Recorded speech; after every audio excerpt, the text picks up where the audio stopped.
I would like to have this session live because I haven't done the live for some time.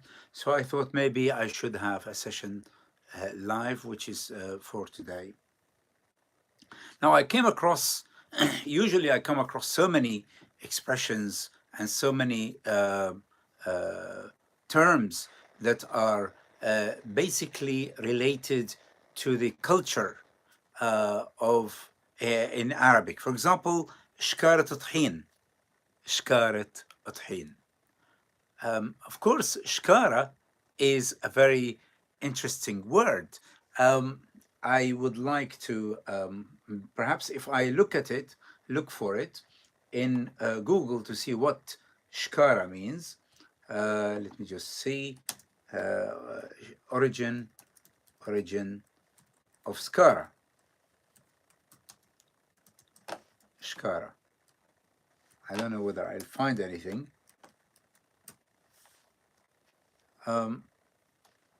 Shkara is Aramaic. تصور يعني I did not know that. Shkara is Aramaic and it means a plot of land or quarter.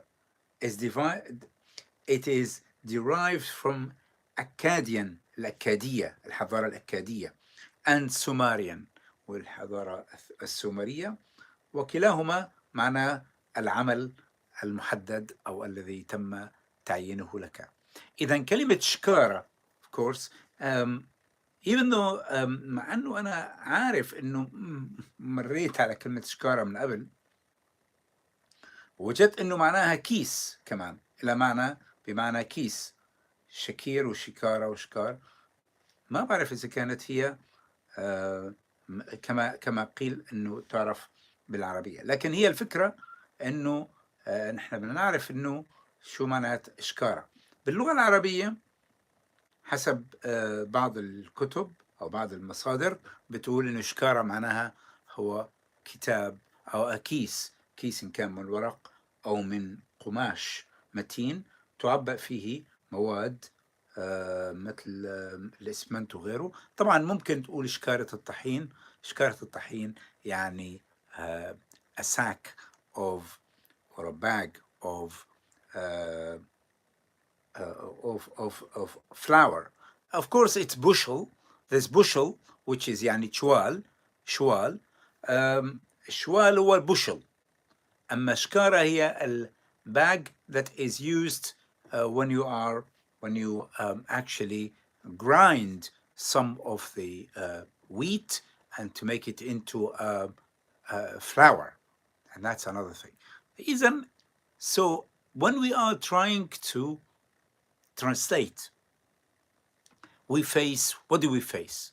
We face usually very difficult words and their equivalent, like the word shkara, for example. Or there is another word which is apart from shkara, and I need to write it down really to remember, which is very interesting. That's why I actually thought it might be worthwhile. So shkara is the word which is interesting, and we found that it can mean two things. It can mean quarter, and it can mean also a sack of flour or something like that, which is very interesting. That is from Arabic into English. There is another expression which I came across or I remember, which is Beyloun or Beyloun. What is Beyloun? How do we translate the word Beyloun? You see, the problem is that if we go to the internet to see what is, for example, shkara, we found that it has got another meaning based on some original origins for shkara, which is really interesting. I did not realize that shkara is of an Aramaic, yani the language of Jesus, really, and it can mean a plot of farmland or a quarter. But then it is derived apparently from Akkadian or Akkadian and Sumerian, both of which refer to quarters or assigned work. So this is another thing about the word shkara. With the word Beyloun, which is more of an Arabic and more of a local term, which is a kind of a dry, sorry, of a dried soil used for dandruff. Believe it or not, this is another thing. Hi everyone. I have quite a few people here. I hope that I can actually see some of my followers. And I would like to this about Fadl, and he says he's following me as well. Abu Siraya or something. I have another one which is hi. Another one is called Kathan, and many others. Now, so that is for shkara. And maybe we'll move on to another word. And this word is Beyloun, as I said earlier, which is dried soil. Usually it's like a block of soil used really for dandruff in some of the northern areas in Syria, which I have remembered. So you see, these terms, these expressions that we come across as translators, okay, require you to do some research about, to find out what they are. I'm going to move on to another very interesting saying, which says, ضرب الحبيب زبيب. And some people say, ضرب الحبيب أكل زبيب.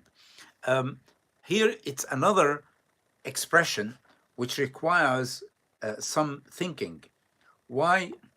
Because ضرب الحبيب زبيب, it means literally, word for word, hitting the lover or a beloved person is currants, or is sultanas, or is dried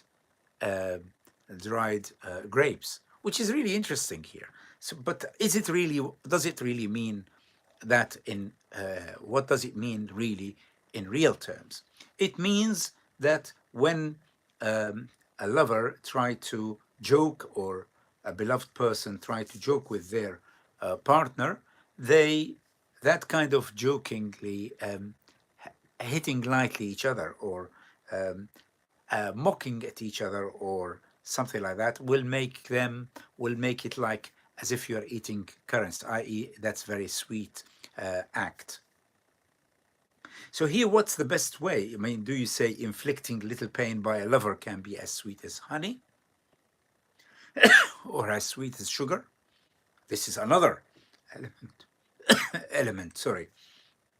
So really, the currant, which is what is mentioned, or dried fruit, let's say, is mentioned in the original Arabic expression. But then, how do you translate it? If you say hitting by a lover is sweet, that will, people might think, oh, well, that's very sadistic or masochistic way of joking with your partner. So that's one issue, and that is violence and so on. And you go into something really totally different, and has nothing to do with this expression, which is a cultural item. So maybe you can just say mocking, being mocked by your lover, perhaps, is as sweet as honey. Perhaps that's what. So if somebody likes you very much, they can joke with you. They can pull your leg at times, or do something like that. So you see, this is something that I am sure, because of its cultural context, if you like, or cultural load being there, it has made it very difficult for some of the viewers to be, or some of the translators, to be able to actually translate it. So ضرب الحبيب زبيب, of course it rhymes in Arabic, الحبيب زبيب, or ضرب الحبيب أكل زبيب. it's you cannot say hitting the lover is um, is like dried fruit. Well, you can't say that. So you say, perhaps you can say something like inflicting little pain by a lover can be as sweet as honey, or being mocked by your lover is as sweet as honey. Oh, of course, lover or beloved here, it means either case. It's not really, it doesn't specify that it has to be male. It can be female or male. It can apply for both. This kind of cultural item. I hope that I don't know whether I can get someone to comment or say something. Huh? I don't know how to look at my followers to see what they have said or what they are trying to say. I've noticed that there's quite a lot of followers there. So I hope that from Shkara and Beyloun and Darb al-Habib Zbib, you've learned something.